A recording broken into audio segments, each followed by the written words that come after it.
नमस्कार। रेडियो रिमझिम से प्रस्तुत है स्थानीय हालचाल। पहले मुख्य हालचाल। गोपालगंज में 16 जनवरी से कोविड-19 का टीकाकरण शुरू। जिले के 8 सेलेक्टेड जगहों पर लगाई जाएगी वैक्सीन। गोपालगंज के जिलाधिकारी डॉक्टर नवल किशोर चौधरी ने 7 निश्चय योजना की सफलता के लिए अधिकारियों संग बैठक कर जिम्मेदारी तय कर दी। हर हफ्ते होगी समीक्षा। उत्पाद पुलिस ने बलथरी चेकपोस्ट से शराब लदी कार का पीछा करते हुए गोपालगंज में पकड़ा। 2 कारोबारी गिरफ्तार। कान में हेडफोन लगाकर रेलवे ट्रैक पर चल रहे एक भोजपुरी लोक गायक दीपक व्यास का ट्रेन से कटकर मौत। मास्क नहीं पहने शहर में घूमने वाले 60 लोगों पर गोपालगंज के सीओ ने लगाया जुर्माना। स्थानीय हालचाल के इस अंक के साथ मैं अनिकेत मिश्र। अब हालचाल विस्तार से। गोपालगंज जिले में 16 जनवरी से कोविड-19 टीकाकरण के प्रथम चरण का अभियान शुरू होगा। इसको लेकर विभाग की ओर से तैयारियां पूरी कर ली गई हैं। राज्य स्वास्थ्य समिति के कार्यपालक निदेशक मनोज कुमार ने पत्र जारी कर सभी जिलाधिकारी व सिविल सर्जन को आवश्यक दिशा निर्देश दिया है। जारी पत्र में कहा गया है कि कोविड-19 वैश्विक महामारी के नियंत्रण के लिए 16 जनवरी से प्रारंभ किए जाने वाले टीकाकरण के लिए पूरे राज्य में 317 स्थलों का निर्धारण किया गया है। वहीं गोपालगंज जिले में 8 सत्र स्थल चयनित किए गए हैं जहां पर कोविड-19 का टीकाकरण शुरू किया जाएगा। टीकाकरण अभियान की सफलता को लेकर जिला स्तर पर कर्मियों को प्रशिक्षण दिया गया है। टीकाकरण अभियान शुभारंभ के दौरान वेबकास्ट भी किया जाएगा। टीकाकरण अभियान शुरू होने से पूर्व मॉक ड्रिल का भी आयोजन किया जाएगा ताकि तैयारियों का आकलन किया जा सके। अभी प्रथम चरण में जिन 8 स्थानों पर टीकाकरण होने हैं वह निम्नलिखित हैं। पहला सदर अस्पताल गोपालगंज, दूसरा सामुदायिक स्वास्थ्य केंद्र बैकुंठपुर, तीसरा सामुदायिक स्वास्थ्य केंद्र कुचायकोट, चौथा प्राथमिक स्वास्थ्य केंद्र पंचदेवरी, पांचवा प्राथमिक स्वास्थ्य केंद्र सिधवलिया, छठा प्राथमिक स्वास्थ्य केंद्र थामे और 7वां प्राथमिक स्वास्थ्य केंद्र फुलवरिया। उसके अलावा सुमन हॉस्पिटल गोपालगंज जो निजी नर्सिंग होम है वहां भी कोविड का टीका लगाया जाएगा।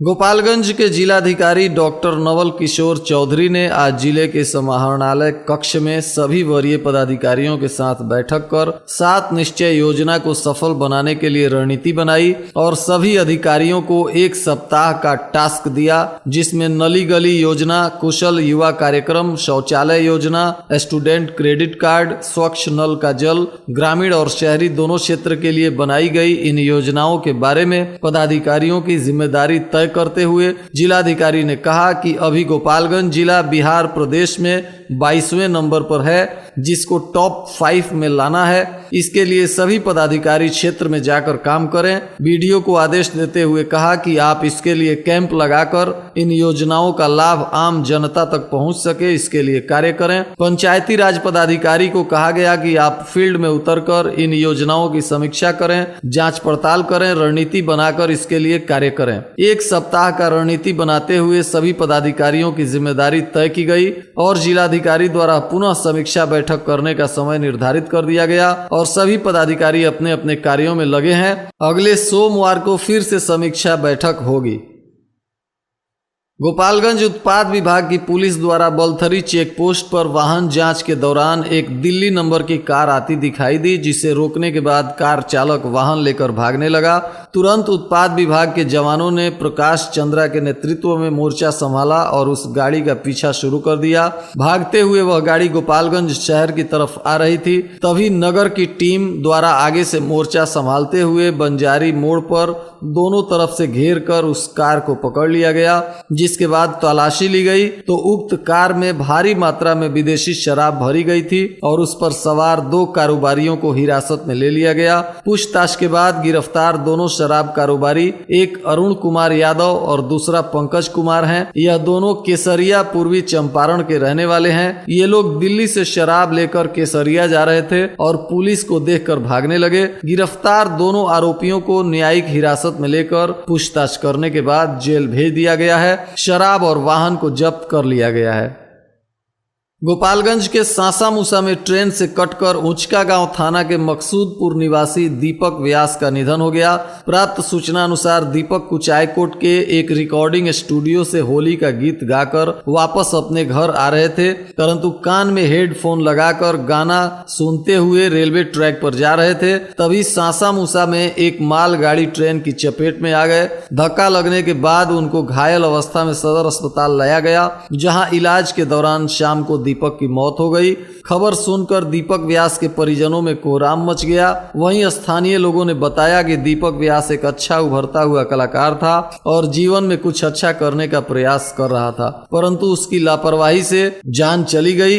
यह घटना बहुत ही दुखद है। बताते चलें कि आए दिन रेलवे ट्रैक पर कान में हेडफोन लगाकर जाते हुए बहुत सारे लोगों की दुर्घटना में मौत हुई है। उसके बाद भी युवा इस बात से लापरवाह रेलवे ट्रैक पर हेडफोन लगाकर गाना सुनते हुए जा रहे हैं, जो बहुत ही खतरनाक है।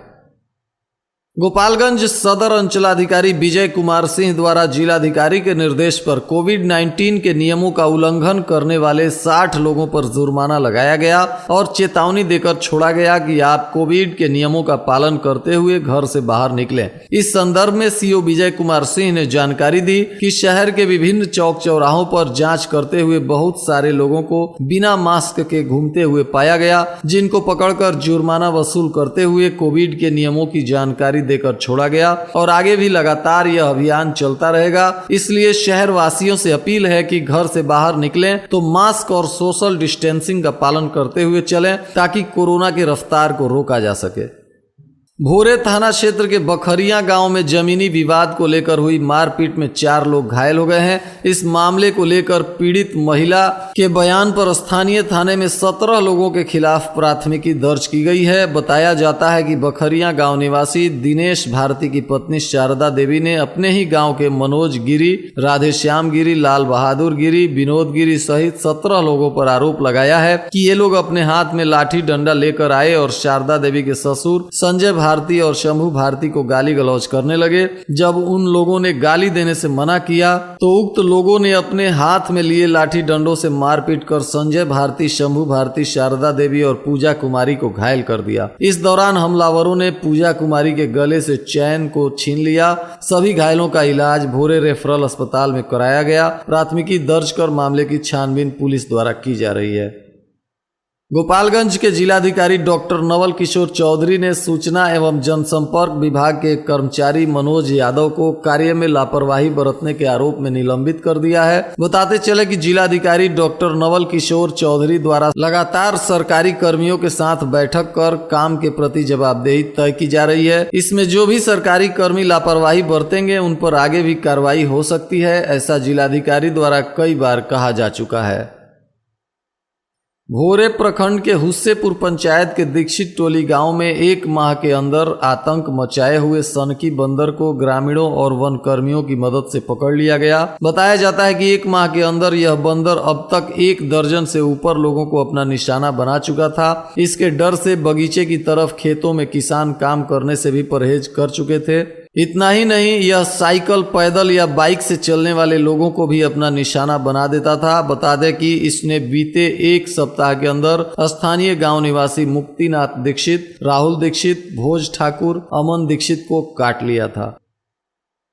कुचायकोट पुलिस ने उत्तर प्रदेश की सीमा पर वाहन जांच के दौरान भारी मात्रा में कछुआ तस्कर को पकड़ा है, जिसके पास से काफी संख्या में कछुआ की बरामदगी हुई है। पुलिस तस्कर को गिरफ्तार कर पूछताछ कर रही है। बिजली बकायेदारों के लिए सरकार ने एक राहत भरा स्कीम चलाया है, जिसमें आप 3 किस्तों में अपने बिजली बिल की राशि को जमा कर सकते हैं। पहली किस्त के रूप में 35% की राशि देनी होगी, बाकी 65% की राशि दूसरे और तीसरे किस्त में आप जमा कर सकते हैं। इसकी जानकारी आप अपने क्षेत्रीय बिजली विभाग से प्राप्त कर सकते हैं। पंचदेवरी प्रखंड के खाल गांव पंचायत के वार्ड नंबर 8 में लगे नल जल योजना के तहत मोटर की चोरी हो गई है। इसकी शिकायत वार्ड सदस्य बिंदु देवी के पति द्रवेश्वर पांडे ने अज्ञात चोरों के खिलाफ कटिया थाने में प्राथमिकी दर्ज कराई है। दिए गए आवेदन में बताया गया है कि सोमवार की सुबह जब वे मोटर चलाने गए तो देखा कि सभी सामान बिखरा पड़ा है। जांच के बाद मोटर गायब था। पुलिस मामले की छानबीन कर रही है। सिधवलिया थाना क्षेत्र के शेर टोला भोजहता गांव में बीती रात्रि अज्ञात चोरों ने विपिन पांडे के घर से हजारों रुपए की संपत्ति की चोरी कर ली। घटना के संबंध में बताया गया कि विपिन पांडे खाना खाकर घर में सो रहे थे। इसी दौरान अज्ञात चोर दरवाजे की कुंडी तोड़कर घर में प्रवेश कर गए और घर में रखे बहुमूल्य सामान, अटैची से भरा कपड़ा, आभूषण, नकदी इत्यादि हजारों रुपए की संपत्ति लेकर फरार हो गए और बगल में ही शेर स्टेशन के समीप सुनसान जगह पर जाकर अटैची तोड़कर उसमें सामान निकालकर खाली अटैची और अनुपयोगी सामानों को वहां फेंक दिया। इस मामले में गृह स्वामी द्वारा सिधवलिया थाने में सूचना दी गई है। सिधवलिया क्षेत्र के एक गांव से एक युवती को शादी की नियत से गायब कर दिए जाने की सूचना है। इस मामले में युवती के पिता के बयान पर हसनपुर गांव के संजय शाह, गणेश शाह और चुटुन शाह के विरुद्ध नामजद प्राथमिकी दर्ज कराई गई है।